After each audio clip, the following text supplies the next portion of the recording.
எனக்கு அன்பானவர்களே, நீங்களும் ஒரு வேளை சிறுமைப்பட்டு போனீர்களோ, உங்கள் குடும்பம் உங்களை தாழ்த்தி விட்டதோ,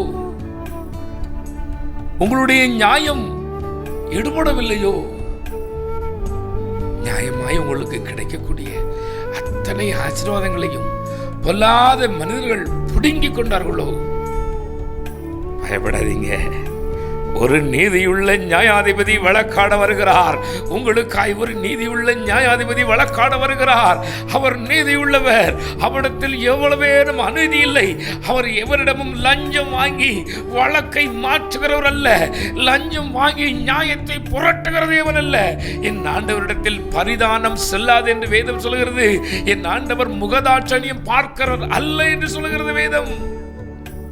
சொந்தக்காரனுக்கு ஒரு தீர்ப்பு, அடுத்தவனுக்கு ஒரு தீர்ப்பு, ஏழைக்கு ஒரு தீர்ப்பு, பணக்காரனுக்கு ஒரு தீர்ப்புன்னு சொல்லி முகதாட்சணியம் பார்க்கிற தேவன் அல்ல.